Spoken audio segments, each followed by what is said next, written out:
Então, bom dia, pessoal. Hoje, então, a gente tem o nosso evento do terceiro seminário discente, que começou ontem, vai até sexta-feira, que é o Café com Metodologia, roda de conversa com experiências, sobre experiências metodológicas.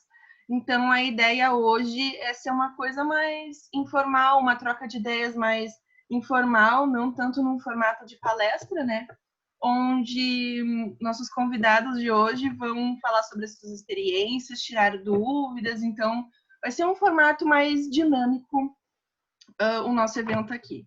Então, agradeço desde já a presença de todo mundo. Obrigada, Rafael, Augusto, Tayane, a Suliane, muito obrigada. A professora Lúcia está aí. Oi, professora Lúcia, muito obrigada pela presença.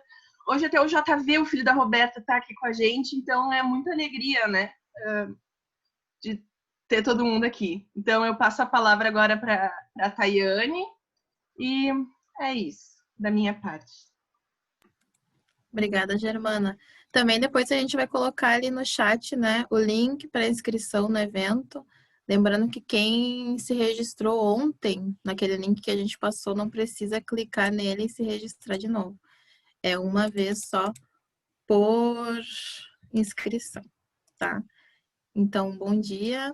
Agradeço pela apresentação da Germana. Também agradeço ao professor Augusto, né, por aceitar o convite de participar esse ano com a gente na oficina. Obrigada, Augusto. E eu quero começar pedindo desculpas, porque o título da oficina pode ter enganado um pouco vocês, né? Café com metodologia, roda de conversa sobre experiências metodológicas. Esse ano específico não tem café, não tem roda de conversa, né? Porque devido às nossas condições desse ano. Então, o É uma café é roda individual. metafórica esse ano, né, Thay? Exatamente, é uma roda metafórica e o café é individual, né? Então, mas a gente promete que vai ter conversa, né? E se espera que essa atividade seja bacana para vocês. E para aqueles que, assim como nós, né, estão passando por esse momento de escolha e definição da pesquisa.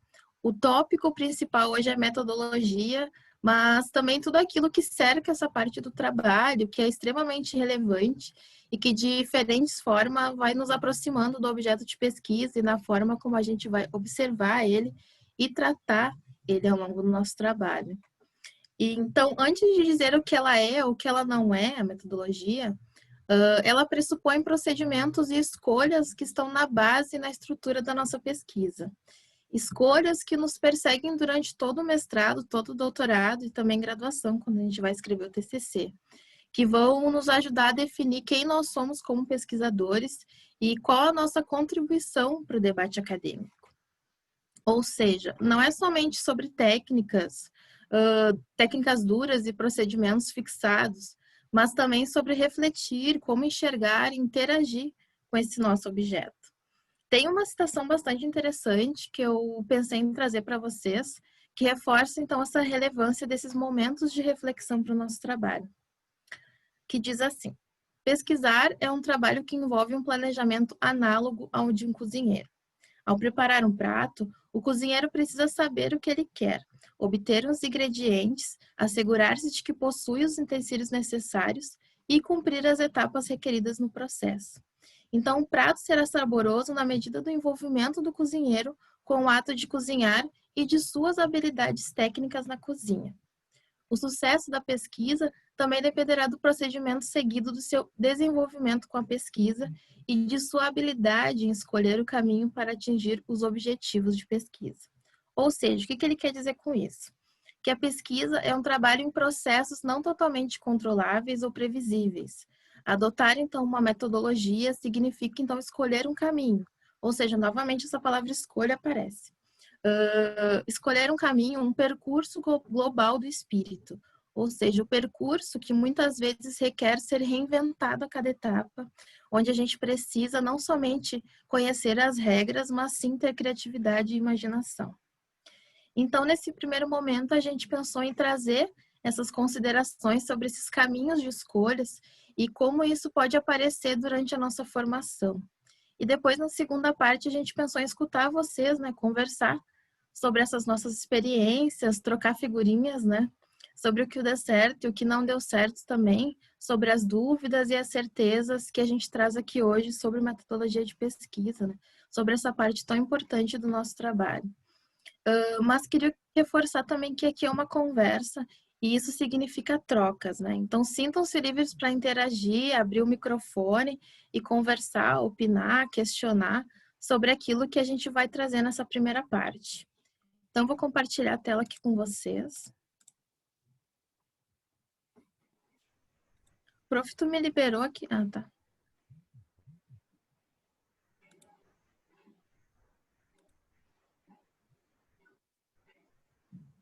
Peraí.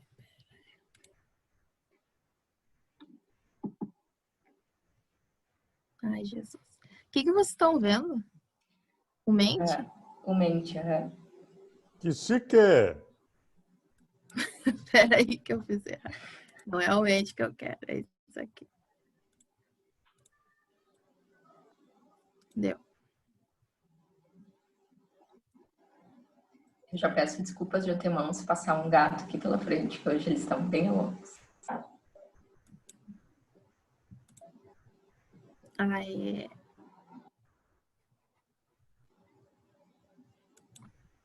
não tá aí, aqui. Foi. Esse aqui é tudo diferente, tá? Eu nunca fiz por aqui. Então, como eu coloquei anteriormente, a gente vai falar sobre isso, né? Sobre esses passos e os caminhos que cercam as definições do trabalho acadêmico, também trazendo um pouco da nossa experiência de como foi. Então, passo a palavra para a Suliane. Eu só não sei como é que se eu tiro meu áudio aqui agora. Porque não parece para mim. Tira meu áudio aí, pronto. Qualquer coisa deixa, tu. Não tá atrapalhando o teu, eu acho. Tá, pode falar então. Então, a gente resolveu começar falando sobre afetos. Eu trouxe a gente escolheu uma citação, que é: afeto é uma palavra que tem um conceito usado na área da filosofia por Spinoza, Deleuze e Guattari. Os três autores qualificam afeto como um estado da alma, um sentimento, um algo que ocorre simultaneamente no corpo e na mente. Então, por que começar falando de afeto? Porque, em primeiro lugar, a gente parece que tem que constantemente lembrar que nós somos seres humanos fazendo pesquisa. Nós não somos robôs, nós não somos máquinas de produção. E é incrível como às vezes a gente esquece, especialmente agora na quarentena, eu tenho visto muito quanto tem feito diferença essa simples 1 hora, 2 horas de locomoção entre a casa e a faculdade, que era onde a gente pensava, refletia, escutava música. E isso também faz parte do processo reflexivo, porque quando a gente está pensando no nosso tema, quando a gente está pensando em metodologia e todas essas coisas que envolvem o nosso tema, a gente não faz isso somente naquele espaço da universidade, com a troca com os colegas, com a troca com os professores. A gente faz isso também na nossa vida cotidiana. Por isso é tão importante a gente pensar em como a gente sente aquilo que a gente está fazendo. Porque a gente tem sentimentos, a gente tem processos reflexivos e a gente é afetado pelas coisas. E algumas coisas, elas nos afetam mais do que outras. Então, a gente precisa pensar em o que a gente está fazendo que a gente gosta de fazer. Porque esse processo de dissertação e tese, por mais que a gente tenha troca com colegas, com professores, como o próprio seminário, no fim das contas, ele é um processo solitário. Quando a gente está ali na hora de escrever a dissertação, na hora de escrever a tese, a gente está sozinho. A gente está sozinho com a teoria, com os autores, com os nossos diários de campo.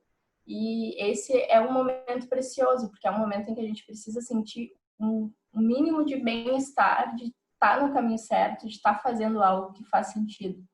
Então, por isso, pensar naquilo que nos afeta, né? O que tem afeto sobre nós, o que nos impacta, né? Em que a gente gosta de trabalhar.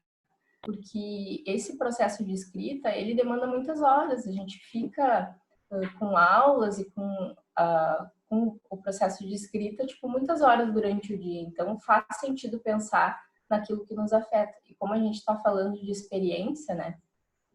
eu tenho um momento muito marcante na minha trajetória, que foi durante a graduação, que eu trabalhava sobre veteranos de guerra, e eu fui fazer uma entrevista com um veterano de guerra, e foi uma entrevista muito longa, foi uma entrevista que durou muito tempo, e ele estava contando sobre os relatos que ele teve, sobre pessoas que ele conheceu, e ele começou a contar sobre alguns colegas que ele tinha conhecido durante a guerra, e ele começou a chorar, e ele ficou muito emocionado. E aquele foi um momento muito impactante para mim, porque ao mesmo tempo em que eu estava sendo afetada por aquilo, e eu estava sentindo muita empatia, então eu estava com vontade de chorar também, vinha aquela eu pesquisadora que ficava, mas eu não posso chorar, eu tenho que me segurar, eu tenho que, né, ser uma entrevistadora, o que quer que seja que isso signifique.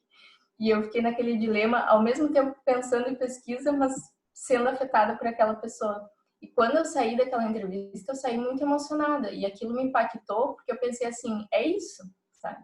É isso. Foi um momento em que eu pensei, é isso que eu quero fazer pro resto da minha vida. Aplicar entrevista, é campo, é conversar com pessoas, é esse cara a cara. Então, ali eu tive uma certeza sobre a minha pesquisa. Quando eu cheguei no mestrado, na PUC, o Rafael está aí de prova, ele pode provar que eu cheguei, eu falei assim, eu não sei o que eu quero estudar, eu não sei que tema eu quero estudar, mas eu sei que eu quero aplicar entrevista, eu sei que eu quero trabalhar com campo, essa é a minha única certeza até agora.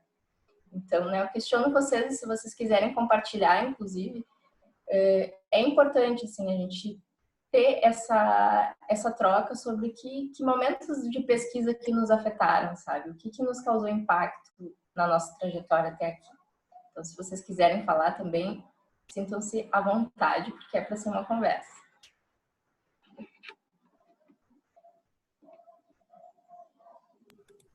Posso passar? Pode.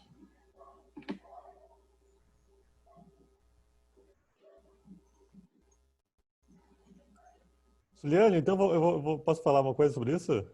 Claro. É uma coisa que eu acho interessante, né? Que tu falasse do momento de pesquisa, né? Mas às vezes nem é na pesquisa, viu? É na nossa própria vida, nas coisas que a gente faz fora da academia e que acaba nos despertando um interesse, né? Alguma vontade para pesquisar alguma coisa, para conhecer alguma coisa, para se envolver com algum tipo de assunto, né? Da minha trajetória, um dos primeiros trabalhos que eu tive foi como técnico do INSS. E foi um trabalho muito difícil, né? Era muito ruim mesmo, muito ruim, muito difícil, porque a gente tinha que atender o pessoal que vinha pedir auxílio previdenciário, né? Por causa de várias coisas, enfim, situações muito terríveis assim, na vida das pessoas. Né? Vamos ver se eu lembro algumas coisas daquela época, já faz muitos anos. Né? Por exemplo, tinha um senhorzinho, né, que era agricultor e que estava com um problema seríssimo de saúde, né, um câncer. E ele não tinha tempo de contribuição para a Previdência.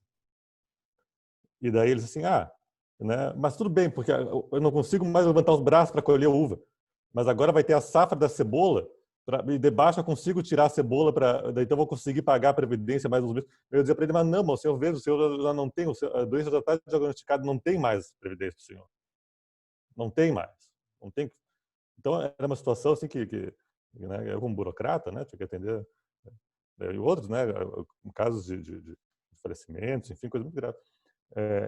E aquele momento ali, para mim, foi importante, assim, talvez como esse momento que tu falou, porque foi um momento em que para mim, pelo menos, né,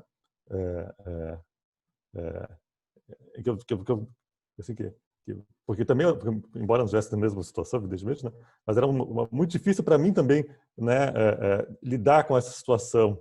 Então era um trabalho que eu fazia sofrendo, assim, né, um trabalho que eu via as pessoas sofrendo do outro lado do guichê, eu sofria desse lado do guichê, e era uma situação assim de empática nesse sentido, né, embora pouco feliz, né, uma situação triste. né? Uma situação triste, né? Então, pensando assim, em termos de afetos, me afetava depressivamente. Mas, de qualquer forma, apesar disso, daí quando eu fui fazer o TCC, lá na graduação ainda, eu resolvi fazer sobre esse tema, o tema da sociedade salarial, né? Era uma época que estava começando o Bolsa Família, não tinha começado ainda. Bom, enfim, o Suplicy tinha aprovado uma lei sobre renda básica e cidadania, e daí eu fiz a monografia sobre renda básica e cidadania, né?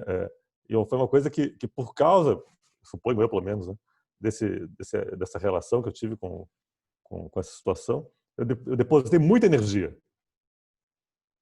né? Depositei muita energia para trabalhar com isso, e foi assim do ponto de vista acadêmico, né? Foi bom, podia ter sido várias coisas na vida, mas ali nesse momento foi um momento de inflexão, assim, em que algum tipo de relação com acadêmico, pesquisa, acabou se tornando parte da trajetória, assim, né? Então é interessante pensar como algumas coisas vêm de fora, assim, né? Não é exatamente uma coisa que a gente estivesse programando, mas é quase acidental e nos faz refletir, assim, sobre as coisas do mundo, né?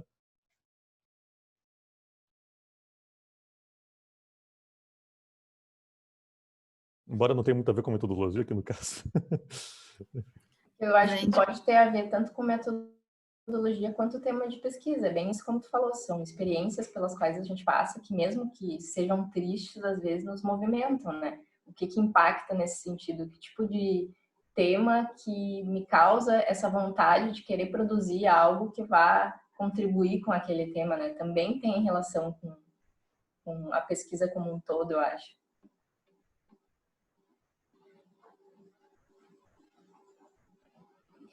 Então, a próxima coisa é como eu começo, né? De onde estou partindo? O que eu já sei sobre a minha pesquisa? O que eu quero responder? A quantidade de escolhas acadêmicas, incluindo metodológicas, leva tempo. Não é um processo que vai de um dia para o outro. Então, precisamos estar em constante abertura, porque são coisas que somente acontecem de maneira progressiva, conforme estamos expostos no meio acadêmico. Essa exposição é o que vai causar o nosso processo de reflexividade. Então, aqui, um pouco diferente do início, né, como eu falava dessa importância do processo reflexivo que acontece fora da universidade, dentro da nossa vida cotidiana, aqui eu trago nesse sentido sobre esse próprio espaço que a gente tem aqui agora, né? Assistindo e participando de palestras, oficinas, congressos, buscando conhecimentos diversos em leituras e referências, engajados nos nossos temas, com notícias, na vida prática, porque às vezes, né, não só ali a gente com a nossa teoria vai encontrar respostas, né? A gente pode, em alguma coisa assim que um professor fala, nos vem um insight e a gente muda de caminho, né? Então, é muito isso de, no começo, a gente pode ter programado uma super coisa, incluindo sobre a questão metodológica. Ah, eu já sei que metodologia vou usar, eu já sei que ferramentas eu vou usar, eu já sei de tudo. E aí a gente vai para fazer a coisa de verdade e acontecem diversas mudanças no caminho e a gente tem que estar atento para isso, né? Porque nem sempre vai ser como a gente imaginou que seria e tudo bem. Né? As próprias questões, assim, uma dessas que eu coloquei ali, né? O que eu quero responder? Às vezes é essa pergunta de pesquisa que vai nos levar para a questão metodológica, né? Se o que eu quero responder tem mais relação com, por exemplo, uma resposta que demandaria uma abordagem qualitativa, né? Ou o que eu quero responder talvez seja uma coisa de 1 ou 2 casos, que talvez seria interessante fazer uma abordagem qualitativa. Então, tudo isso são nuances que a gente tem que ir prestando atenção e que elas vão transformando e mudando o nosso caminho. Eu acho que também tem uma questão importante nesse processo também de inserção acadêmica e desse trabalho que também é coletivo, no sentido de estar aberto a críticas, a comentários e também reflexões de outras pessoas frente ao nosso trabalho, né? Aí entra também o papel dessa interação com o orientador, com os professores em sala de aula e também com os colegas. Por experiência própria, isso foi uma das partes mais importantes, assim, eu creio, na minha formação, de escutar o que as outras pessoas tinham para dizer sobre a minha pesquisa e também perceber como que elas sentiam aquilo que eu estava dizendo e trabalhar em cima disso. Então, acho que é uma questão importante também da gente pensar nesse nosso processo de construção, né? Eu, por exemplo, uma das minhas referências, assim, é a Karina Kirchner. Ela faz etnografia política, assim, e sempre foi muito o que eu usei quando eu estava na ciência política, né? Que eu fui orientando do professor Rafael durante o mestrado e agora eu sou orientando da professora Fernanda. E eu sempre gostava muito dela enquanto referência, porque eu descobri que ela tinha um blog que ela falava do processo acadêmico, né? Ela não falava só sobre o tema dela, sobre as coisas que ela escrevia, mas sobre como era esse dia a dia com a pesquisa, né? Esse processo de escrita. Eu acho que é muito importante esse momento quando a gente encontra acolhida, assim, como a própria amizade que eu desenvolvi com a Thay. Então, é tu falar para as pessoas, às vezes, algumas paranoias que tu está tendo, algumas dificuldades, e a pessoa te diz, quem sabe tu não faz isso, e tu pensa, é verdade, quem sabe eu não faço isso, eu só me acalmo, né? E espero que as coisas vão acontecendo. Então a gente sempre Isso é fala verdade. muito. A gente aprendeu muito de metodologia dando pitaco uma no trabalho da outra. Posso passar? Mas, Pode. mas sabe Augusto? que às vezes não Tá é trancando O um pouco o professor teu ficou áudio. travando. fácil, viu? Porque às vezes. Ah, alô, alô, alô, alô, alô, alô. Alô, Agora alô. voltou. Agora voltou. Voltou, tá. Não, eu ia falar porque que vocês são muito, muito, muito simpáticos, assim, porque nem sempre essa relação na academia é tão produtiva, né? Às vezes tem uma coisa de competição, assim, ou mesmo, né, ou mesmo uma situação na qual as pessoas não, né, enfim, por qualquer questão, assim, em Uhum. vez de fazer a forma como se desenvolve, assim, o diálogo, às vezes vão ficar, agora às vezes também pode ser pode ter um afeto triste assim na pessoa, né? Mas É eu uma acho que coisa não que é é nem às delicada isso. vezes. Eu acho que não é nem às vezes. Acho que sempre tem a competição na academia, mas nem sempre isso vai ser algo negativo, né? Depende também de quem que a gente se filia, quem que a gente interage.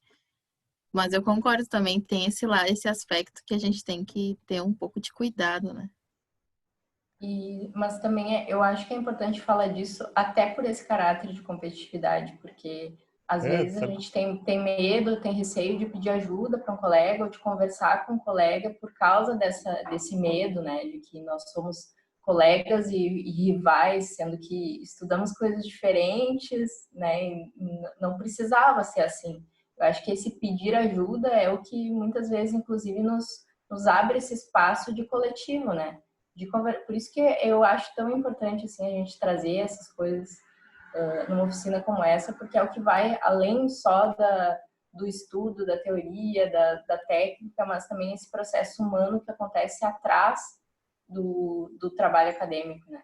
E que realmente é o que é uma das coisas mais importantes assim na minha trajetória foi isso, sabe? Não foi só o meu trabalho, mas esse impacto de experiências com professores, pessoas humanas, sabe? Colegas, isso faz muita diferença. eu acho que o Sorino falou importante, né? Porque é difícil a gente separar, né? O que é a gente, né? Eu, pessoa, né?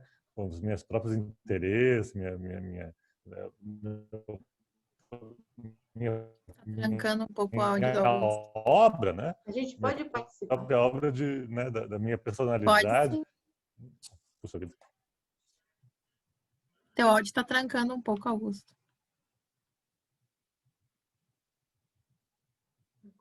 A professora Lúcia também gostaria de falar. Desculpa, eu estou assistindo aqui, mas eu não resisti. Espera um pouquinho que eu vou mudar um pouco a internet aqui. Depois Tá, eu já volto, tá? tá. Eu entendi que ele já volta. Ele vai arrumar a internet. Professora? Então, eu estava só acrescentar uma questão que eu acho que é importante quando a gente fala da relação com os colegas, a relação com a universidade em geral, é a gente não ter medo de se pôr na fogueira, né? No sentido assim de expor o trabalho, expor a críticas, expor também, assistir o trabalho dos outros, é isso que vocês falaram de aprender a criticar o trabalho dos outros também, né? A gente, isso é um treino, a gente lê de forma crítica o trabalho dos outros, mas, em geral, isso às vezes assusta, né? Quer dizer, em geral, assusta. A gente fica meio, já está vulnerável com a construção do seu trabalho, e qualquer questão que venha parece que está destruindo ou botando em xeque. E, na realidade, a gente tem que pensar isso como um exercício de fortalecimento, entendeu? E eu falo por experiência própria, eu fiz trabalhos, né, quando eu fui para a França, lá que eu fui fazer um doutorado de sanduíche, cada vez que eu ia naqueles seminários lá, eu voltava me arrastando pela calçada, assim, meu Deus, meu trabalho, não tem nada a ver, e eu, meu Deus, eu não vou conseguir, as questões que eles estão colocando eu não dou conta. Bom, aquilo levava daí 15 dias, tinha outro seminário. Até lá, eu, ia me reconstruindo outra vez. O que significa? Incorporar aquelas questões ou saber te localizar em relação a elas, né? Tipo, isso não tem a ver comigo, eu tô em outro lugar. E isso, esse diálogo vai fazendo a gente construir não só o nosso objeto, como a forma como a gente está abordando.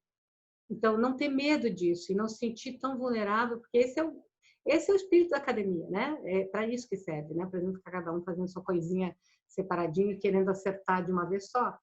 Então, não ter medo de se expor à crítica e não achar que a crítica mesmo que as pessoas às vezes sejam talvez maldosas ou não cuidadosas ou sei lá, né, ou assustadas também, então as pessoas, né, reagem de forma, mas participar de bancas, ver outras pessoas apresentando, se expor, né, em seminários, isso que faz a gente elaborar, mesmo que seja um pouco dolorido, né, desconfortável às vezes, mas também provoca a gente, né? Não tem medo dessas provocações. Não é tudo ou nada, nunca é tudo ou nada. A gente está num processo. É isso que eu queria falar. É muito Eu importante isso que concordo tu traz, muito. No porque... sentido. Fala, tá, desculpa. Eu ia dizer que por mais que a gente fale que, não, a gente tem que ser aberto a críticas, mas realmente é muito difícil. Eu, de início, eu sentia que estava atacando a mim, assim, meu Deus, como assim o Rafael me odeia? Olha que... Rafael, então, Como de nada. assim? Olha só, tá tudo vermelho aqui, essas minhas correções, tem algum problema, acho que ele tá me odiando.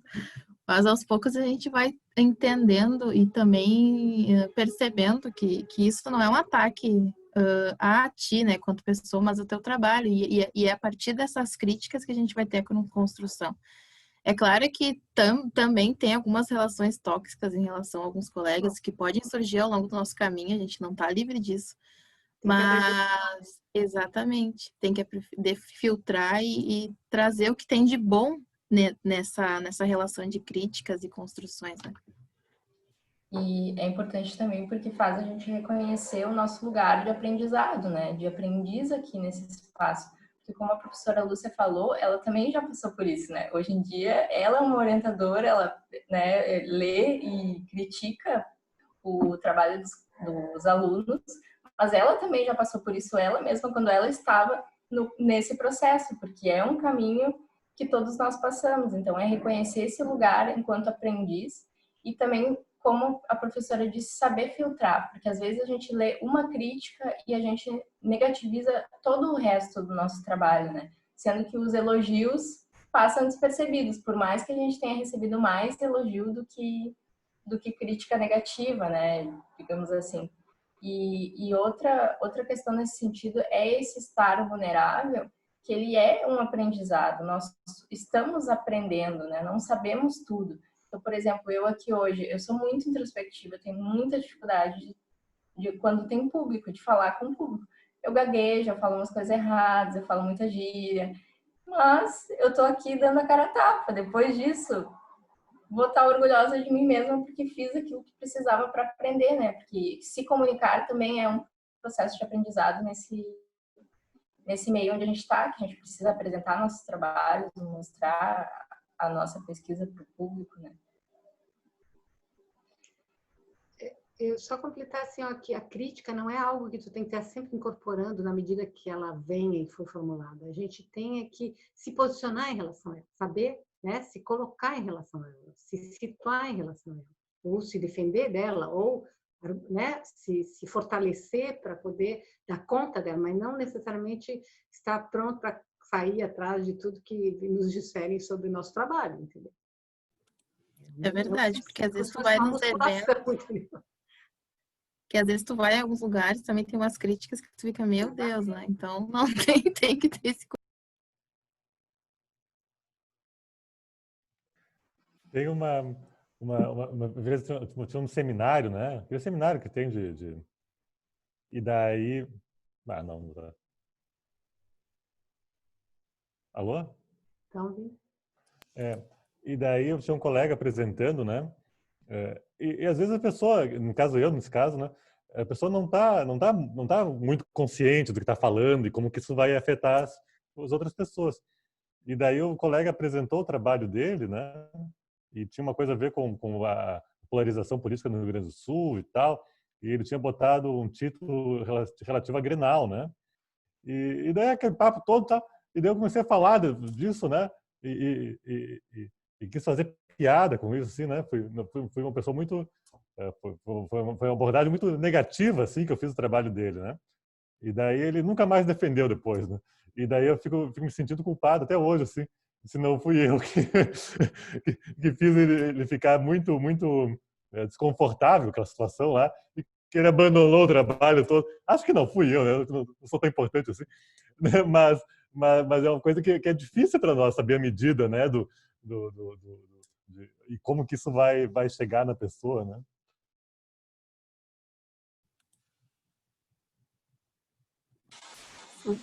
Suliane. Tá passando um caminhão aqui, espero que não esteja interferência. Então, o próximo tópico é: o que faz sentido para ti? O que tenho certeza?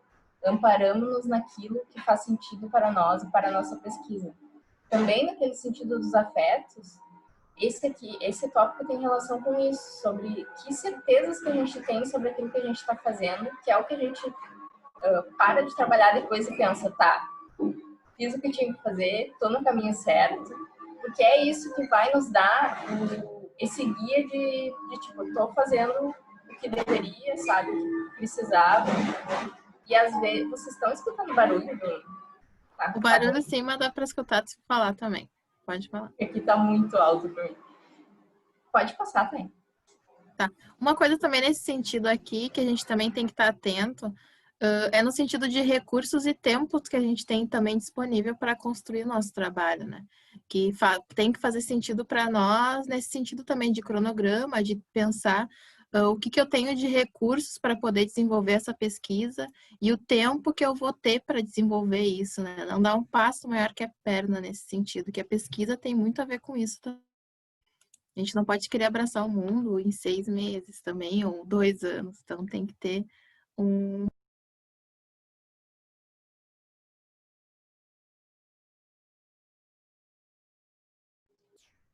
E aí, o próximo tópico sobre o que não faz sentido para ti, né? O que tem causado inseguranças, dúvidas, o que ainda não foi decidido. Né? A gente colocou assim, quando o casamento não vai bem, o divórcio é necessário. Mudar de metodologia não é um problema. Tomar caminhos diferentes na pesquisa não é um problema e errar não é um problema. Ao contrário, né? Errando que a gente vai aprendendo. Então, falando de experiências novamente, né? Quando eu estava no mestrado, eu fiz, eu era co-orientanda do professor Hermílio também. Porque como eu já sabia que eu gostava de campo, de entrevistas, mas eu queria explorar e conhecer outras metodologias também. Então eu explorei narrativa biográfica, explorei etnografia para ver em qual eu gostava mais, qual fazia mais sentido para o meu tema. Acabei usando ferramentas das duas metodologias. E quando eu fui para o doutorado, eu tive esse mesmo caminho de decisão em relação ao tema e à minha área, porque eu troquei de área. Então, eu estava na ciência política com o professor Rafael e troquei para a professora Fernanda com antropologia. E isso me causava muita insegurança antes da minha decisão, porque eu ficava, faz sentido, mas todo esse tempo na ciência política, minha graduação foi na ciência política, agora eu vou ter que recuperar todo o tempo perdido. Só que no momento em que eu decidi, eu vi o quanto aquilo fazia sentido, porque todas as inseguranças que eu tinha sumiram e hoje estou bem mais feliz. Então, pensar nesse o que não faz sentido, que nos está causando alguma angústia ou uma sensação de não pertenço aqui, não faz sentido para o que eu quero estudar, para todas as questões que eu quero ter enquanto profissional nesse meio acadêmico. Então, é importante a gente questionar também esses incômodos, essas inseguranças. Isso vale para a metodologia como para qualquer outra coisa em termos de pesquisa.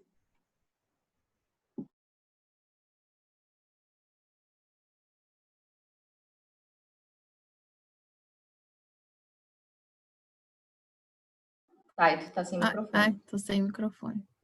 Aí apresentar e usar esses recursos aqui é difícil. Mas qual é a função da metodologia de pesquisa no nosso trabalho, né? Dentro da nossa pesquisa? A gente trouxe aqui umas situações para a gente pensar qual que é o papel disso, né? Tem como função mostrar a você como andar no caminho das pedras da pesquisa, ajudá-la a refletir e instigar um novo olhar sobre o mundo, um olhar curioso, indagador e criativo. Tem a ver, então, com essas escolhas, né? E o modo que tu vai organizar o teu trabalho e pensar nesse caminho até chegar à leitura, né? Dessa tua pesquisa. Aí a gente colocou aqui também nesse gráfico, acho que é gráfico que chama essa imagem, alguns passos que envolvem a metodologia, né? O que ela, de alguma forma, o que tu vai ver na metodologia? Ela envolve métodos, técnicas e ferramentas que, a partir disso, tu vai conhecer e interagir com essa realidade que tu deseja conhecer ou desenvolver ao longo da tua pesquisa. Então, ela tem a ver com esses tópicos e não só, como eu posso dizer, um caminho restrito ou um pouco rígido, né? Tem também o sentido de escolhas de métodos, de técnicas e ferramentas. Aí também a gente trouxe algumas definições para a gente pensar essas diferenças, porque quando a gente vai ler alguns trabalhos, a gente vê que eles tratam metodologia e método como se fossem sinônimos. Mas metodologia é algo que envolve todas essas outras questões, não só o método, né? Então, o método é o tipo de pesquisa quanto aos teus objetivos de trabalho, né? Sendo exploratória, descritiva, dentre outros. E também a natureza, se ela é qualitativa, quantitativa ou quali-quanti. Tem a ver também as técnicas de coleta de dados, como que tu vai coletar, né? Essa tua fonte de trabalho, seja entrevistas, questionários, enfim. Tem a ver também com a técnica, como que tu vai olhar para esses dados, como que tu vai olhar para a tua fonte, como que tu vai interpretar isso, né? Seja através de análise de discurso, análise de conteúdo, ou outros exemplos que a gente trouxe aqui, como revisão sistemática, análise de redes, estudo de casos, e outros exemplos também que vocês podem ter. Aí a gente trouxe aqui para... Acho que eu vou ter que parar e daí mostrar ali outro... Aí a gente trouxe aqui uma pergunta para vocês. Quais são as principais dificuldades nas escolhas e definições metodológicas de pesquisa? Aí como que a gente vai fazer? A gente vai colocar um link aqui para vocês no chat. E vai dar para um site, o Mente. Lá vocês vão colocar a questão que vocês têm, né? A resposta que vocês têm, essa questão que a gente colocou. É anônimo, não vai o nome. E aí, à medida que vocês forem respondendo, vai aparecer aqui na tela e a gente vai conversar sobre isso, tá? Eu coloquei ali o link, não sei se vocês conseguem ter acesso. Aqui.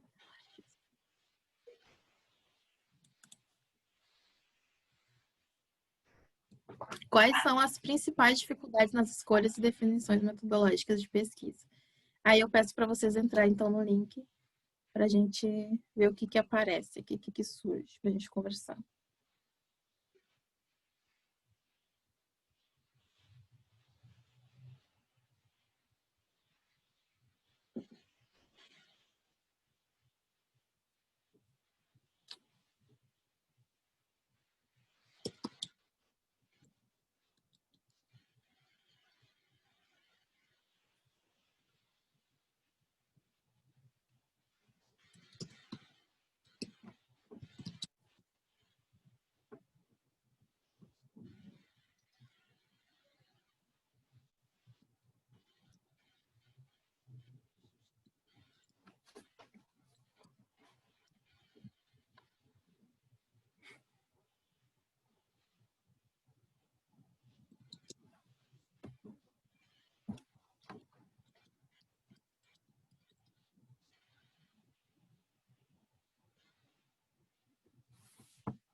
Já tem ótimas questões aqui.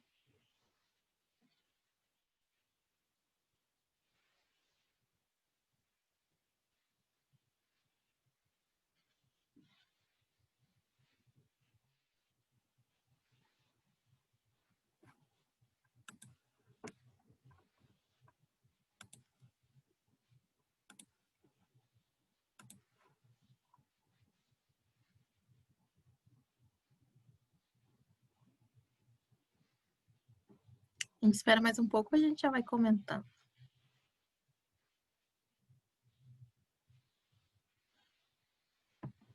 Já começa.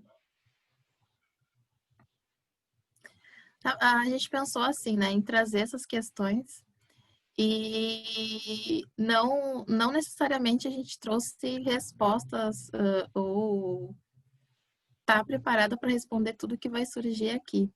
Então, por isso que a gente pensou nisso numa construção, né? Eu acho que tem muito a ver com o que a gente trouxe ao longo dessa apresentação, que a gente aprende muito com essas trocas. Então, à medida que a gente for lendo aqui, pode ser que eu não tenha uma resposta, mas pode ser que alguém que esteja aqui tenha.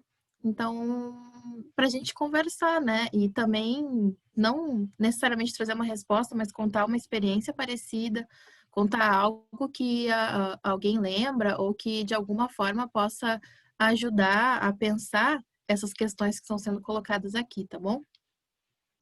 Então, vou começar aqui pela primeira. Ter certeza de que irá trazer resultados efetivos. Quando eu li isso aqui, eu já me identifiquei também.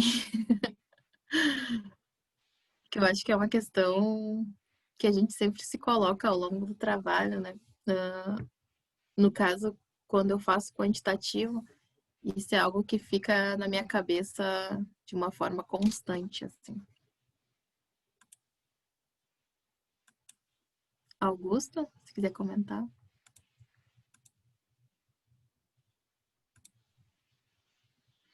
O problema é que a gente tem, né? A gente dedica um tempo, né? Usando algum tipo de estratégia de pesquisa, né? E é que nem nessa próxima aqui, né? Escolher uma metodologia que dê conta do problema de pesquisa no tempo disponível. Mas a gente só vai ter algum tipo de certeza depois que o tempo disponível já era, né? A gente usou o tempo disponível para fazer a pesquisa, daí, bom, Deu conta? Tá bom, mas não deu conta, e agora? Cadê o tempo? Então tem essas questões que é difícil, né, de se lidar. Claro que a gente tem que contar daí com a ajuda dos colegas, do orientador, né, para tentar pensar, né, essas variáveis, tentar criar na nossa cabeça um mapa mental, né, um mapa do caminho que nos leve para onde a gente quer chegar. E isso aqui, essas questões estão relacionadas com o que a gente estava falando antes, porque é, como assim, né, meu projeto não vai tá sendo criticado? Como assim acho que eu não vou ser capaz de chegar nesse ponto que eu quero dessa forma? Né? Então isso é uma coisa que pessoalmente também fala muito para nós, né? Mas daí é uma questão que eu acho que sim, na trajetória acadêmica de todos nós, né? E isso independente de estar no mestrado, doutorado, depois, enfim, saber ter uma escuta cuidadosa em relação a isso, né? As contribuições que tem. Que nem no meu mestrado, eu fui orientando a professora Mercedes Canepa, né? E daí eu apresentei para ela o que eu queria fazer, né? Que é o que eu eventualmente acabei fazendo depois, né? Mas a professora Mercedes, isso aqui, como é que ela falou? Essa coisa de numerozinho, não, faz outra coisa. Estava certa ela, né? Então, assim, o trabalho de mestrado foi assim, uma coisa que foi tudo que funciona, whatever works. Então tinha tudo que era coisa junta. Não tinha metodologia, não tinha uma pelo menos, né? Tinha uma coisa que pega esse dado, pega aquele dado, pega, vai construindo assim, né? Então às vezes também não tem metodologia, às vezes o que funciona, funciona É um bola pra mix frente. de técnicas. É um mix de técnica, né? Porque no final das Mas isso contas, tem a ver também que até, por exemplo, um exemplo que eu e a Suliane estava pensando de trazer, né? De, por exemplo, de não só buscar esse habitual que está sendo trabalhado dentro daquela área. Por exemplo, a ciência política é só quantitativa, né? Tem aquela lenda urbana que a ciência política é só quantitativa. Aí a gente vai ver que existem trabalhos também de política que usam de... Agora esqueci o nome da metodologia, Suliane. Não me vem a Etnografia ou palavra. métodos qualitativos? Etnografia. Que usa de etnografia, tem aquele em nome das bases, né? Aquele trabalho bem conhecido que o professor Rafael até usa nas disciplinas, que é bem interessante nesse sentido, da gente pensar também um pouco fora do nosso habitual, né? Que talvez a resposta para a nossa questão seja da antropologia, da ciência política ou da sociologia, também pode encontrar uma ferramenta que não esteja tanto dentro dessa área, mas que de alguma forma possa dialogar ou me ajudar a responder essa questão. Então, isso que tem a ver essa interdisciplinaridade é ciências sociais, né? Então, acho que tudo que a gente pode usar também de outras áreas para nos ajudar a responder nossas questões é válido. Ontem até a Naida apresentou um trabalho, acho que ela está aqui até, sobre a contribuição da história para a sociologia. Eu achei bem bacana também a gente pensar essas outras contribuições. Se ela quiser dar um relato aqui também. Para a gente pensar também, né, um pouco fora da caixa, digamos assim, que para além, né, outras disciplinas que podem ajudar a gente a pensar nossos problemas de pesquisa. Tá, eu não sei se contribui, mas eu acho que uma solução daqui a pouco seria viável fazer que nem a Suliane comentou antes, trocar a área, trocar a metodologia. Claro que nem sempre vai estar em tempo, mas a gente ter o bom senso e a humildade de fazer isso o mais rápido possível, né? Dentro do que foi feito o planejamento.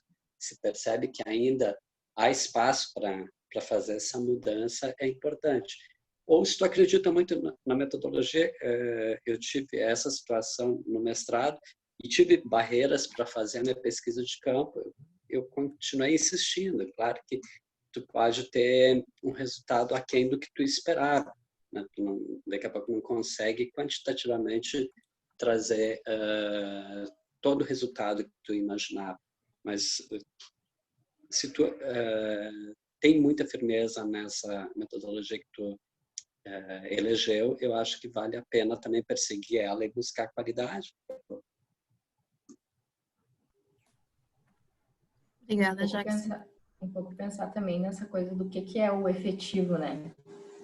O que é efetivo ou não. Porque como o professor Augusto e o Jackson falaram, às vezes tu vai explorar na dissertação, vai ver que, bom, se tu pensou depois que não foi tão efetivo quanto tu esperava, então eu volto para aquela dissertação, eu pego aquele material, transformo em um artigo, pego o que eu considerei como efetivo daquilo ali e transformo em outra coisa, né? Porque esse tempo que a gente tem para fazer a dissertação, ele não acaba ali, né? Depois tem o processo de revisitar aquele trabalho que a gente produziu para transformar em artigos publicáveis. Então, o tempo, ele ainda ocorre mesmo depois que a gente terminou o processo, né? Tem uma pergunta aqui bem interessante que a gente pode comentar, claro, todas são interessantes. O que fazer quando dá tudo errado em campo? E aí? Deu errado. O que eu faço? Usa o errado. Usa o errado, que o errado é importante também. Usou errado, isso aí. Eu fico pensando no... Maqueia. Assim, por favor, Roberta, por favor, depois eu... Sobre isso, usando um pouco do que a Suliane falou antes, o que é dar errado, né? Daqui a pouco tu tá achando que deu errado e deu certo. Daqui a pouco é para te levar para algum outro caminho que tu nem sabia que seria possível, né? Acho que a gente, em alguns momentos dessa caminhada, acho que a gente tem que pegar algumas coisas que vêm e que a princípio a gente vê como negativas, mas para nos ajudarem a repensar, né? Tentar olhar de um outro ângulo, tentar olhar fora da caixa, como uma de vocês falou antes. De repente, seja dar tudo errado seja uma oportunidade de fazer dar mais certo. Né? Acho que a Roberta falou importante, né?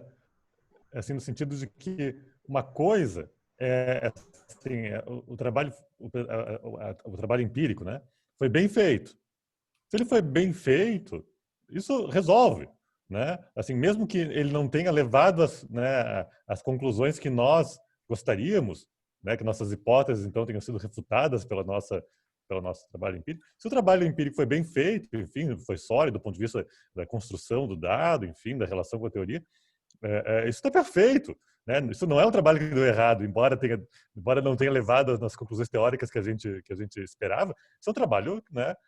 Que inclusive, né, não é muito comum, né? Mas pode ser sustentado como bom. Olha, aqui nós não conseguimos demonstrar tal questão, enfim, não chegamos. Então tem a diferença aqui, eu acho que a Roberta salienta isso, entre um trabalho bem feito, né? Ele é sólido e ele vai nos levar para outros lugares, né? Uma apresentação, um colega nosso da Federal do Paraná fez um trabalho, né? Estava apresentando, agora já faz algum tempo isso, um seminário em relação a funcionamento interno dos partidos, né? E fez toda uma pesquisa grande com entrevistas, né? Com custos, etc. Ele apresentava aquele troço, eu digo, esse troço vai dar errado, não tem como dar certo isso. E aí no final ele diz, olha, deu errado. não tem nada aqui, esse troço era questões de organização partidária e tal, né, dos municípios, se tinha alguma relação com a ideologia, ele disse, olha, você não vai dar errado. E não deu. Né? E daí ele mostrou isso, enfim, né? Mas ele disse, olha, pessoal, então vejam bem, isso que eu fiz não dá para fazer, não vão por aí. Pensem em outras soluções aqui para as suas pesquisas. Isso é uma coisa muito boa assim, para todo o campo científico. Né? Uma resposta, embora, né, tenha dado errado, enfim, né? Mas deu certo. Isso é uma contribuição, não deixa de ser. Pode. Bom dia. Bom dia. Adorando participar. E eu estava lembrando, assim, nossa, parece que eu voltei no tempo em relação à experiência que eu tive. O meu nome é Naida, né? Para quem não me conhece. O que aconteceu? Eu trabalho com a metodologia de narrativas biográficas e participar durante o doutorado das cadeiras de antropologia, né, participar com a Lúcia, com a Fernanda, foi muito importante para desmistificar essa ideia assim da etnologia, da observação, né? E fez a diferença para eu ter certa tranquilidade quando as coisas dão errado enquanto tu tá em campo, né? E tem uma outra fase também, é você vai para o campo e lá acontece alguma coisa, você pensa, né? Me ralei, né? Vou voltar para casa e não deu nada certo. Aí, uma vez eu estava numa comunidade e marquei uma entrevista e a pessoa não apareceu, não estava lá, não apareceu. Aí eu pensei, nossa, era super longe da minha casa, né? E eu ia de ônibus até lá, fiquei bem desanimada. Aí eu pensei, não vou embora. Eu tô aqui, eu vou ficar passeando por aqui, caminhando, né? E aí eu vejo uma senhora vindo com um bebê, um carrinho de bebê, e aí tu calcula assim, ela tá indo lá, deve estar indo lá na creche, tem que subir todo esse lombão. Até lá eu já puxei um papinho com ela e já fiquei amiga, né? A minha ideia, né? E de fato aconteceu, puxei assunto, ela estava lá sozinha, né? E ela deixou o bebê dela na creche e me deu uma entrevista maravilhosa. Sentamos lá numa praça e foi fantástico. Então, quando tu desmistifica e quando tu conhece outras metodologias que vêm ao encontro daquela que tu trabalha, é uma coisa muito legal. Posso falar? Por favor. Contribuir um pouco com essa questão, pode ser? Sim. Na realidade, eu queria trazer de volta a questão que vocês colocaram, aquele mapa que vocês fizeram antes sobre a questão metodológica, né? Essas escolhas que a gente está fazendo tem a ver com a articulação entre esses vários níveis. Assim, né? Uma coisa é a escolha metodológica, no sentido, né, com M maiúsculo, de método, né? Como é que eu vou olhar para aquela questão, né? Como é que eu vou me colocar em relação às experiências que eu vou fazer, os fenômenos que eu vou estudar e tal. Isso, bom, tem a ver mais com as áreas, mas não só, né? Às vezes não se recorta tão claramente, né? Mas tem a ver com teoria, tem a ver com forma de explicar o mundo, né? O que é necessário para se explicar tal coisa. Então, é por aqui que eu vou, né?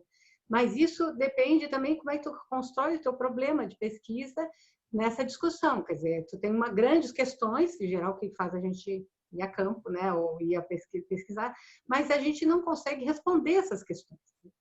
A gente vai entrar num campo onde já tem várias respostas, a gente vai descobrindo as respostas que já tem, né? E aí, com o que a gente quer dialogar, e aí essa é a escolha da tua área, e aí sim, escolhas metodológicas no sentido de abordar, né, o trabalho mais de coleta de dados e de trabalhar com as análises e tudo mais. Essa adequação, ela pode, ao longo do caminho, ir mudando, tá? E a gente pode, no final, justamente descobrir que tu pode acrescentar algo na discussão mais ampla que vem de outro lugar. Tu recoloca a tua questão em outro lugar. É isso, entende? Então, quando a gente enfrenta a pesquisa no campo, para a parte empírica, a gente tem que adequar o tempo todo. Vou dar só um exemplo rapidinho. Assim. Eu tinha uma aluna na graduação, ela era trabalho de conclusão. Ela queria trabalhar sobre a inclusão, né, de negros em empresas, projetos que tinham de inclusão na época, faz muito tempo já. E ela descobriu que tinha uma empresa X lá que estava com um projeto, tinha tido um projeto desse. E ela queria trabalhar sobre isso. Lá foi ela. Bom, quando ela chegou lá, a empresa disse que não, que elas tinham feito aquilo, mas que não deu certo, eles nem queriam falar no assunto, nem falar sobre a experiência, e não tinha entrada para lado nenhum. Em compensação, a empresa só queria mostrar para ela sobre como era a questão da inclusão dos deficientes, que era uma coisa que já era exigida por lei e tudo mais, e que eles mostravam como eles eram maravilhosos, como eles faziam isso e aquilo, aquilo. E ela veio assim, e agora? Minha pesquisa não existe, né? Não tenho onde pesquisar isso. Eu digo, não, vamos fazer ao contrário. Eles estão te mostrando isso, então tu faz as mesmas perguntas que tu faria sobre a questão racial para a questão dos deficientes, né?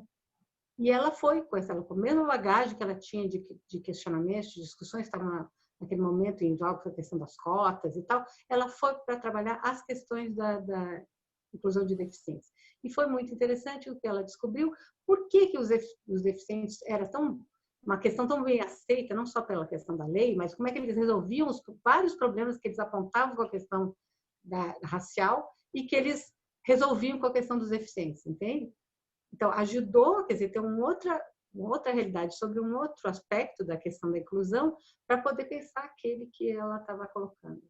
Então, na realidade, tu pode fazer essas adequações de uma forma muito variada, desde que tu não perca o fio e tu consiga ainda dialogar com aquele campo de conhecimento que tu estava querendo, com quem tu queria conversar, né?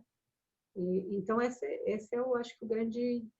É um processo, não tem nada pronto, da angústia, da medo, da insegurança, mas esse é o barato também da história, né? O que faz a gente fazer descobertas. Acho que tem que estar aberta a isso. Eu acho que essas questões que a professora trouxe também responde algumas coisas que foram colocadas aqui, por exemplo, a adequação epistemológica e teórica entre problema, objetivos e perguntas de pesquisa e a metodologia a ser escolhida, né? Tem a ver com essas escolhas que a prof. Lúcia colocou. Também tem uma questão aqui que é... O professor em Rafael relação... pediu para falar, tá? Acho que é sobre desculpa. essa pergunta ainda.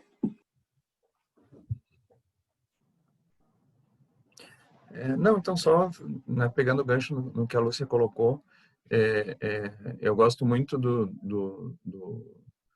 né, do Bourdieu na profissão do sociólogo, quando ele traz né, essa questão, quer dizer, é fundamental né, um rigor metodológico, mas não um rigor metodológico entendido enquanto seguir uma cartilha, né, de forma cega e não reflexiva, né? Então acho que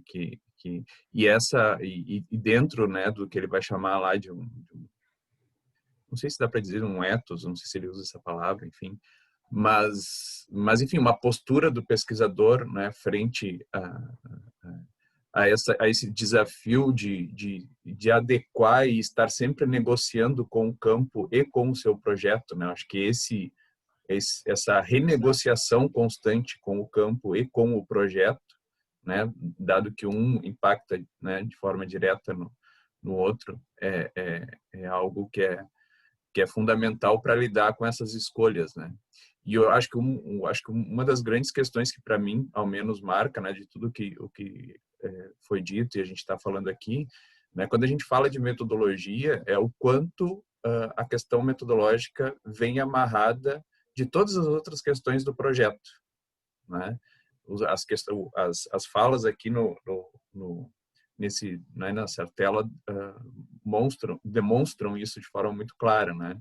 Quer dizer, o quanto a questão da escolha do método está vinculada ao problema de pesquisa, aos objetivos da pesquisa, ao acesso ao campo, né? Essa é uma questão que eu acho que é importante.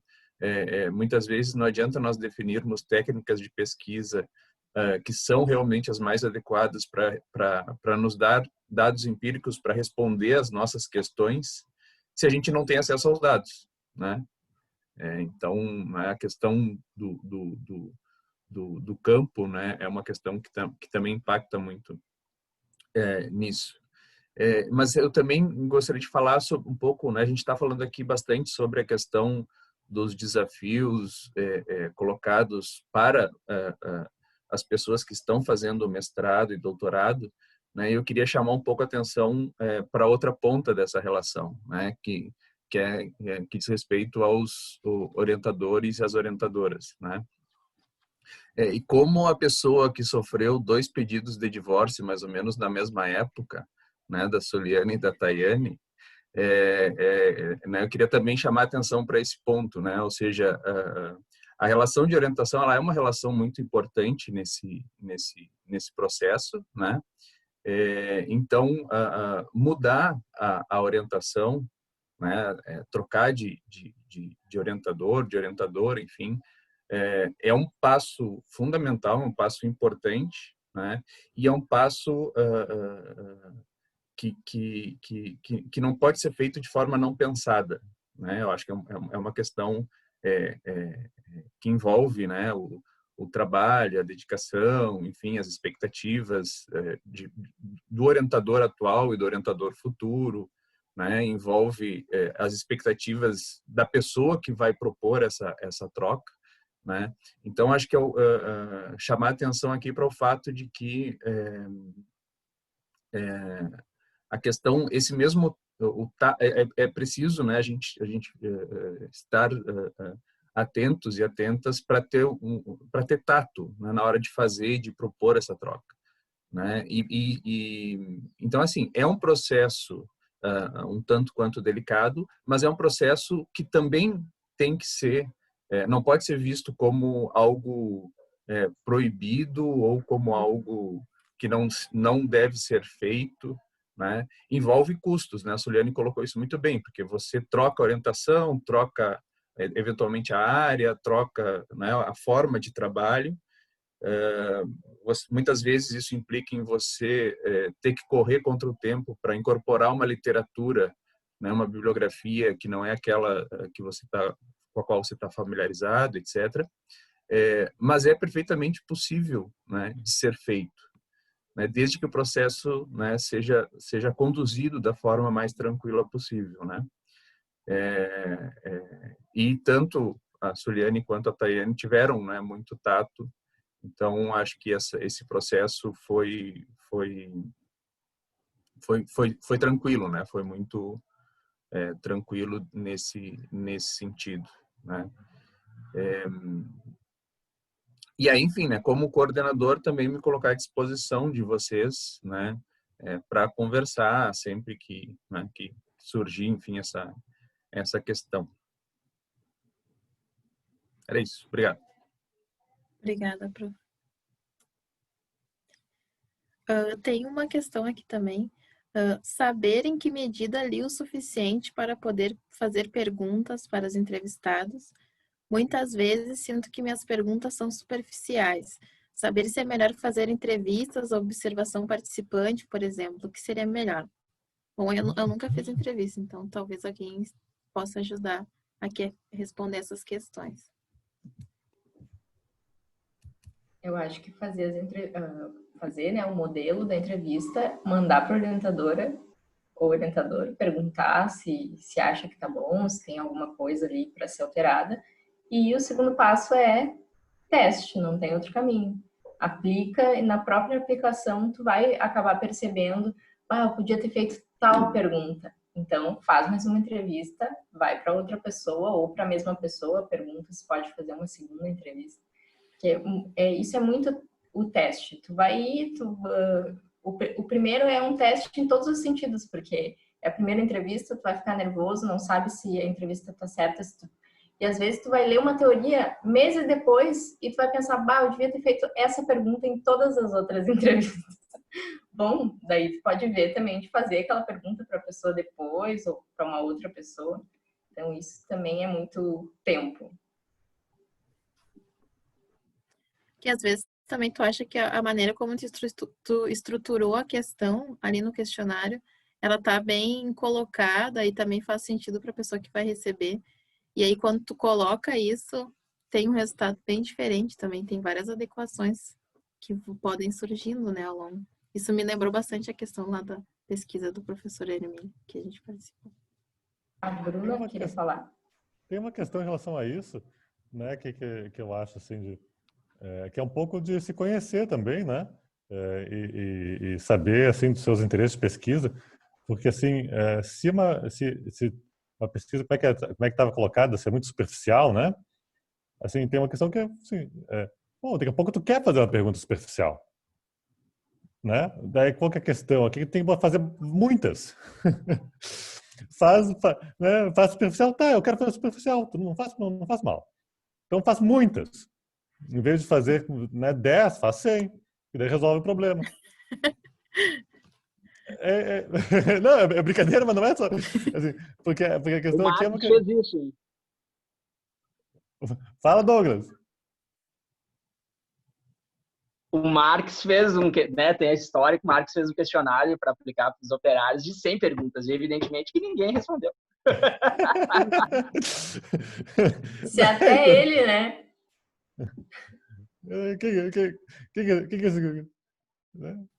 É isso. Então assim, né? Se quiser fazer 100, tem que fazer uma coisa superficial. Não pode ser uma coisa muito complexa, tem que ser uma coisa básicazinha.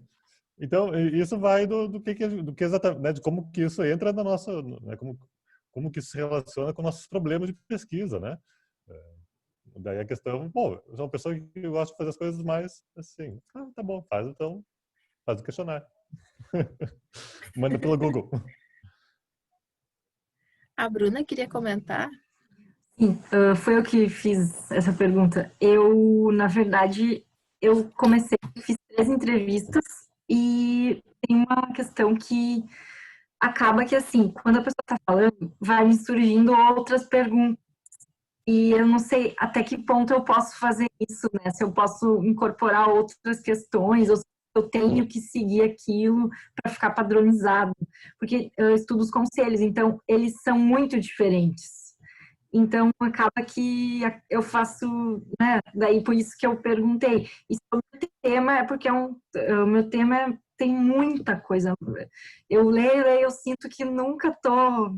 é muita coisa mesmo, assim. Daí, é mais por isso. Mas acho que essa das perguntas é a que mais fico em dúvida. Se eu posso fazer um questionário diferente para cada um conforme vai indo, desenrolar, né? Eu acho que, se eu puder falar sobre isso... Eu acho assim, se é 3, você está fazendo 5 questionários, pode. Porque 5 questionários vai ser muito diferente um do outro. 5 entrevistas, né? Não tem como ser parecido. Né? E tu não quer que seja parecido, tu quer justamente ver a complexidade do mundo social. Então aqui tem que ir ao limite do que consegue tirar de todas as formas possíveis e imaginárias, né? Até secar, enfim, não vai secar, mas até conseguir o máximo de complexidade possível. Né? Porque então, tá, então é bom, era só isso. Ai, desculpa, Augusto. Bom dia. Bom dia. Aqui é Thaís. Bom dia. Então, eu queria contribuir também, porque para a Bruna, né? Eu acho que tem 2 questões. Se tu trabalha com uma pesquisa que é quantitativa, de fato, né, o questionário tem que ser padronizado, então tu vai fazer um pré-teste, tu vai identificar, né, os erros, e aí ele tem que ser exatamente igual aplicado para toda a tua amostra. Quando tu trabalha com um estudo qualitativo, é natural que o instrumento vai sofrendo adaptações, né? É como se cada entrevista fosse um teste, digamos assim. Tu vai, e durante a entrevista, tu sentir que precisa fazer uma pergunta que não estava prevista, é ótimo que isso surja e tu deve realmente fazer, né? E aí a próxima, se tu quiser incorporar essas perguntas novas para o próximo, tu incorpora, se achar que está fazendo a entrevista tem uma pergunta no teu roteiro que não é pertinente, sei lá, por algum motivo para aquela pessoa não vai funcionar, tu descarta, né? E essa dinamicidade do instrumento, do teu roteiro é natural e eu acho que é bem-vindo na pesquisa, né? Claro, tu vai ter que, no momento da análise dos seus dados, tu vai tratar isso também de forma qualitativa, né? Tu não vai generalizar que todas as pessoas, se aplica aquilo a todas as pessoas, né? Tu tá falando de casos e exemplificando a partir desses casos, né? Então, eu acho que é bacana e é bem-vindo, assim, que vá sofrendo alterações, né? Obrigada. É isso, gente. Obrigada. Obrigada. Posso falar de novo? Por favor. Eu acho que, assim, uma das questões importantes é se experimentar, né, fazer esses testes, mas também se colocar na posição de quem vai responder. Porque a gente, em geral, quando a gente é alvo de um questionário, mais fechados, a gente também se sente, né, se dá conta de onde é que estão as saias justas, onde é que estão as forçações de barra ou enquadramentos muito que simplificam demais as coisas. Isso não quer dizer que o instrumento não deva ser aplicado. O que tem é tu tomar consciência do que entra e do que não entra nesse instrumento, do que, né, ele arredonda, do que ele, né, simplifica, e ter consciência disso no final, né, na hora de fazer análise. Isso é importantíssimo, né? Eu falo por experiência própria porque eu fiz uma dissertação de mestrado sobre o uso da pesquisa de mercado na publicidade e eu tinha sido, durante toda a graduação, trabalhei muito como aplicadora de questionários. Né? Tinha, na época, era um bico, assim, a gente trabalhava, né, para agências de publicidade, pesquisa de opinião, etc., e saía rua fora a pesquisar. Isso ajudava muito a entender que relação é essa do pesquisador na hora da entrevista, né?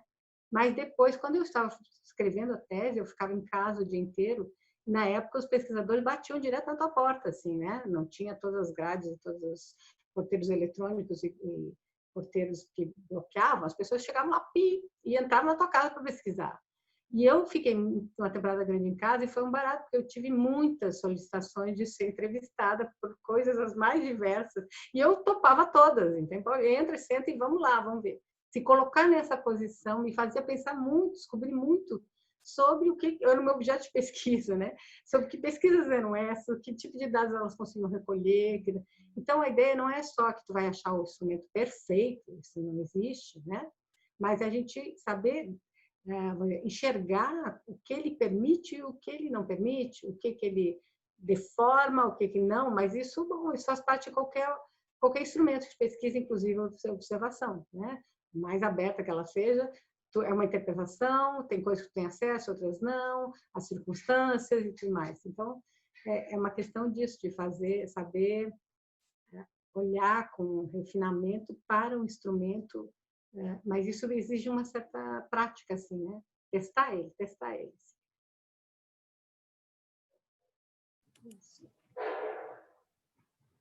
Alguém ia colocar alguma questão? Conseguir avaliar qual o melhor caminho para chegar ao resultado pretendido e não querer abraçar todas as possibilidades de caminho, o que poderia tornar o trabalho interminável. Então, essa seria a dificuldade que aparece para alguém. Eu acho que isso tem muito a ver, né, com esse cálculo, né, de tempo e colocar no papel, no cronograma, aquilo que realmente é possível dentro daquele nosso tempo determinado e como que a gente vai conseguir fazer aquilo. Por mais que às vezes passa ao longo desse processo ser atrativo, fazer um trabalho enorme, de alguma forma abraçar todas as possibilidades que vão aparecendo, a gente tem que ser também sincero com a gente mesmo, né? Aquilo que a gente consegue fazer naquele tempo. Senão a gente vai acabar deixando o nosso trabalho um pouco superficial em algumas questões, justamente por querer, de alguma forma, abraçar tantas coisas assim ao mesmo tempo.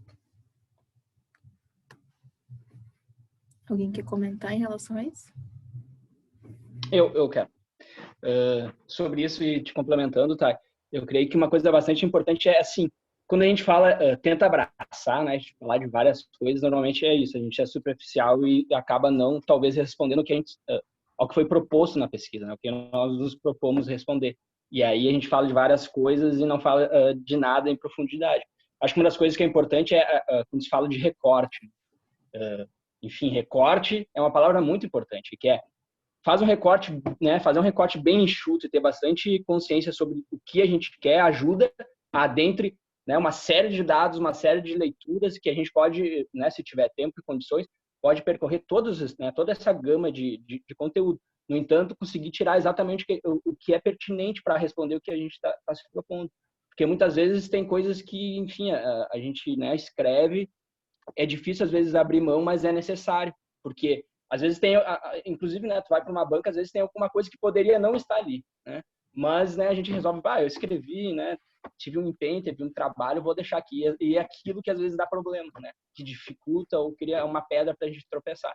Então, a ideia de recorte, né, de ter algo bem enxuto, né, e tentar percorrer e responder aquilo da melhor forma possível, da forma mais eficiente, né, com maior excelência, é o melhor, né? Fazer essa ideia de recorte, ser algo enxuto que a gente consiga responder, né? E, enfim, tentar não se seduzir por qualquer coisa, né, que passa na nossa frente. Que isso acontece muito facilmente. E é aí que a gente se perde. Uhum. Tem duas questões aqui também que se relacionam. Quais as ferramentas de pesquisa posso usar? E como escolher uma metodologia que dê conta do problema de pesquisa no tempo disponível? Se alguém quiser comentar. Professor Augusto. Se alguém quiser comentar, deixamos o nome. Oh, pois é. Essa é pergunta de $1 milhão. Isso é vingança de aula. Se alguém quiser comentar, fulano.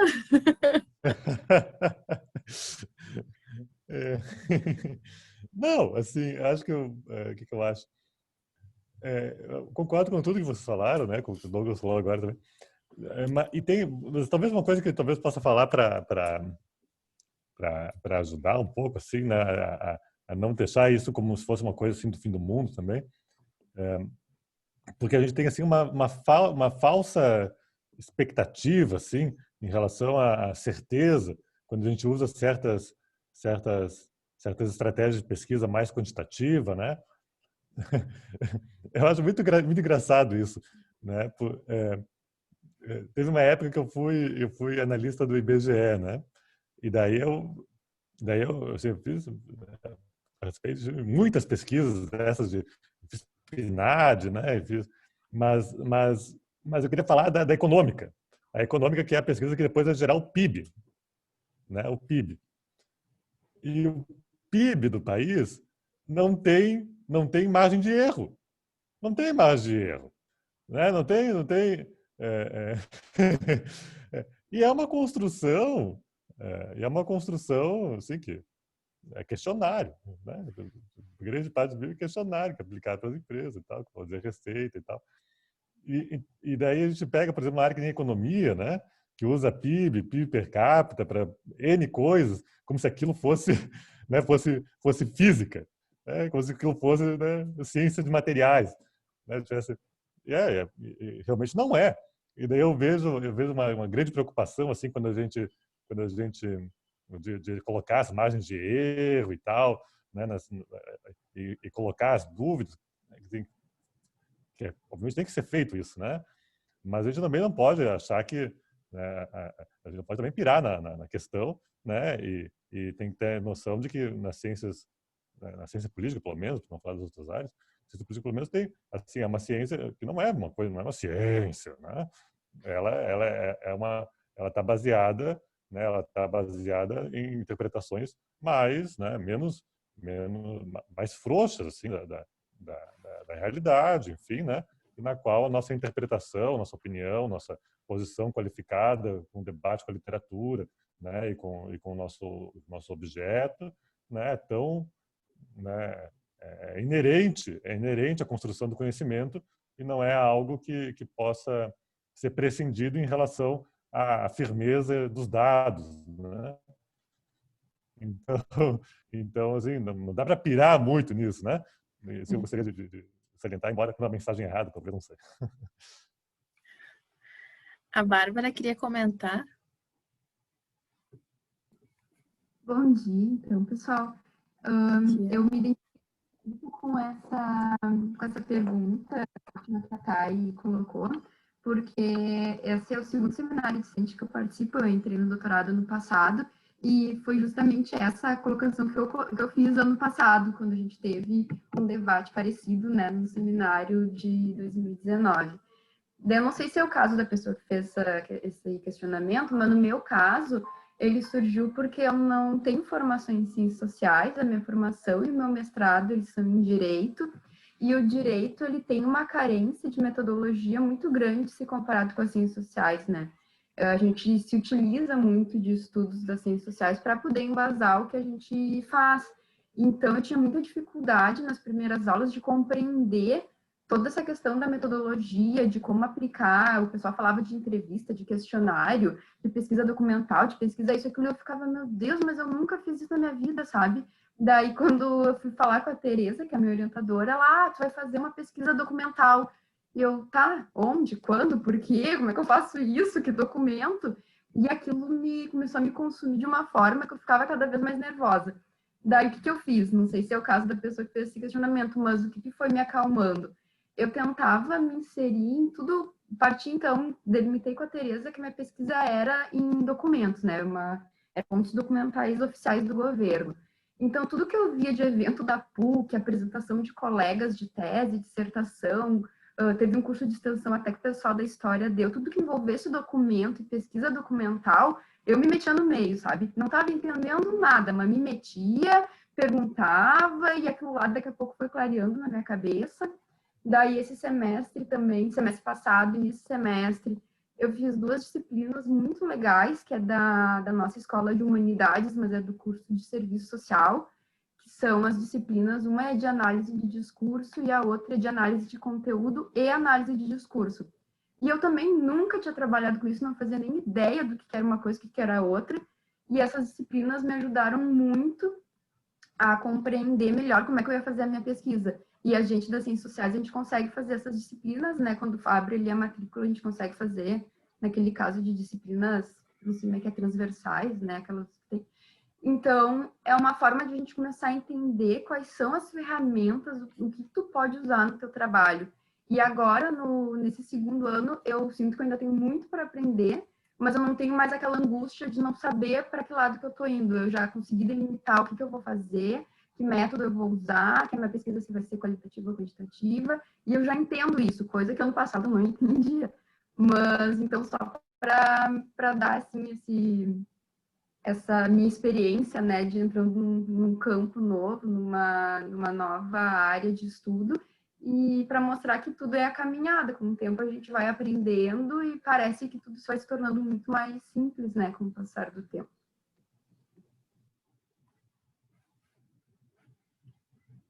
Obrigada, Bárbara. Alguém mais quer comentar em relação a essas questões? Eu acho que em relação ao tempo a gente tá chegando, né, ao final da oficina. Eu vou ler mais uma aqui, então, para a gente comentar antes de finalizar. É claro que a gente não vai conseguir responder pontualmente todas essas outras questões, mas eu acredito que muitas delas são bastante próximas e a gente acabou, de alguma forma, comentando aqui ao longo da oficina, e também os professores contribuíram bastante para a gente responder essas questões. E também, caso vocês queiram fazer alguns comentários, também está aberto para isso. Operacionalidade de certas técnicas para comunidades pesquisadas, a adaptação ao espaço remoto devido à pandemia. Eu acho que essa é uma questão também que se coloca bastante para os colegas, né, que fazem campo durante esse ano. Se alguém quiser comentar. Como trabalhar com essa questão.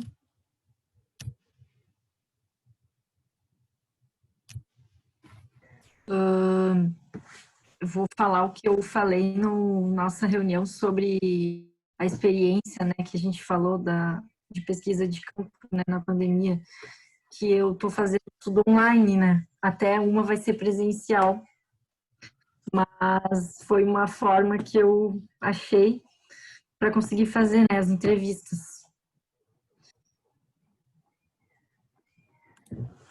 Uhum.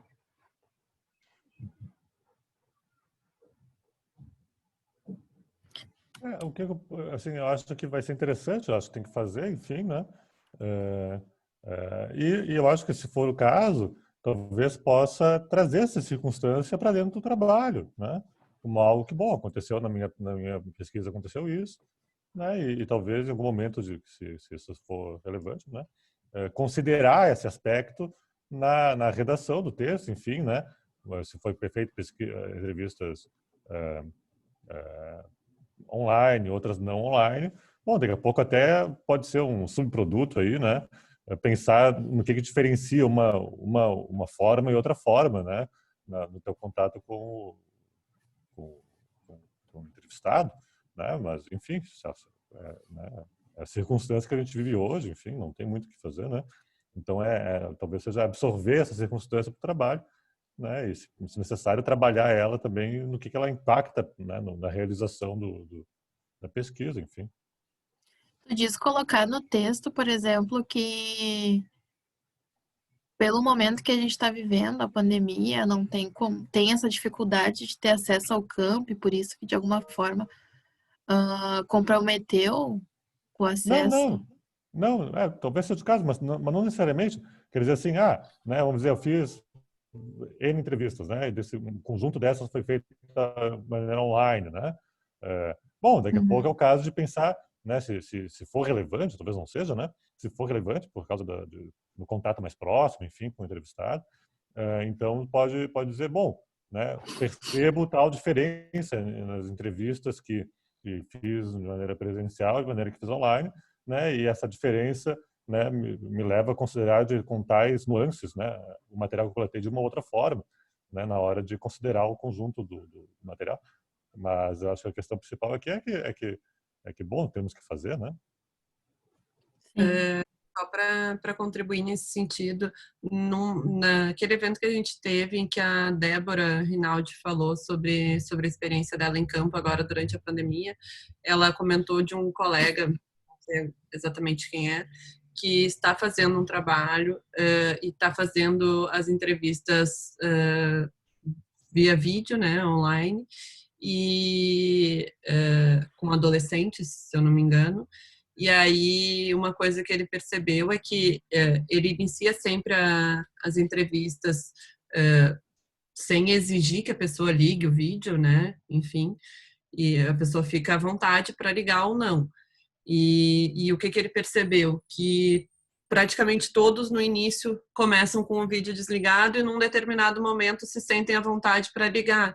Então, esse detalhe, por exemplo, é algo que talvez seja interessante trazer para o texto dessa pessoa, porque aquilo ali indica alguma coisa com relação ao entrevistado, né? Indica uma abertura maior, talvez, indica que aquela pessoa se sentiu mais confortável, enfim, né? Acho que talvez nesse sentido isso possa vir para o texto.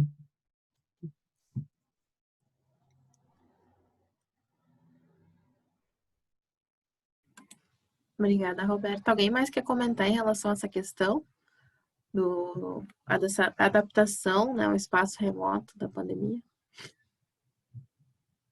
no campo? Posso falar uma coisinha? Por favor. Na verdade, isso é bem complicado do ponto de vista, por exemplo, de quem propõe a fazer uma etnografia, no sentido clássico de fazer observação participante e tudo mais, mas a gente já tem todo também um caminho aí de chamava da etnografia online, usar os meios de comunicação e as redes sociais como campo, né? Então, isso já tem uma literatura sobre isso que ajuda, tá? Na minha área, né? Isso mais claramente. Mas mesmo quem vai fazer, estava propondo a fazer entrevistas, tem alguns aspectos das entrevistas que são o encontro cara a cara, o espaço onde tu faz a entrevista, o conhecimento, né, do universo do entrevistado, sei lá, Bom, o que acontece nesse caso? A gente fica mais limitada. Então, o ideal é tu conseguir também frequentar outros espaços, né, na internet, em que essas pessoas se expressam de outras formas mais espontaneamente, né, que não seja respondendo tuas perguntas, tá? Então, se tu tem acesso ao Facebook, se tu tem acesso a postagens em outros campos e tal, poder ter uma ideia de quem é essa pessoa, onde é que ela navega, né? Onde é que ela se circula, o que que ela produz, ou o que que aquele grupo, como é que ele interage. Isso ajuda um pouco a compensar essa, né, a rigidez, talvez, do contato via internet para fazer só entrevistas. A gente tem que ir também explorando e descobrindo, não tem nada fechado aí, dado, a gente está no momento de experiências mesmo, né? E tem que confiar um pouco nisso, né? Eu acho que a gente é capaz de também descobrir novos caminhos e sei lá, testar as possibilidades que existem. É isso. Obrigada, professora. Bom, então a gente vai encerrar hoje a nossa oficina. A gente não conseguiu responder todas as questões, mas acredito que de alguma forma a gente pincelou, né, muitas dúvidas que surgiram. Espero que a gente tenha trazido algumas questões para pensar e também ajudado a pensar esse processo, né, na construção da nossa pesquisa. A gente está disponível caso tenha alguma dúvida ou vocês queiram conversar. Eu e a Suliane, no caso. A gente agradece novamente ao professor Augusto pela disponibilidade e aceitar o convite de participar aqui hoje com a gente. Também agradecemos a participação de todos. Essa oficina, assim como do ano passado, é bem especial, eu falo pessoalmente. Até lembrei muito dela o ano passado, com a participação do professor Ayrton, que foi muito bom. Ele trazia contribuições muito pontuais e foi bem divertido as contribuições dele. Enfim, quis trazer isso também que acabei me lembrando hoje ao longo da oficina. Muito obrigada, agradeço a todos. Lembrando que o seminário vai até sexta-feira, até lá a gente tem muitas atividades. Hoje de tarde, inclusive, a gente tem atividade com a Priscila, né, que é o Cine Sociologia, às 2h, né? E à noite a gente tem o... Às às 3? 3? Às 3? Tá. Às 3h a gente tem o Cine Sociologia e às 6 a gente tem os grupos de trabalho e que está aberto para ouvintes, para a gente ter o debate, tá bom? Muito obrigada. Tchau, tchau. Obrigada, pessoal. Tchau, obrigado. Tchau, obrigada. Parabéns.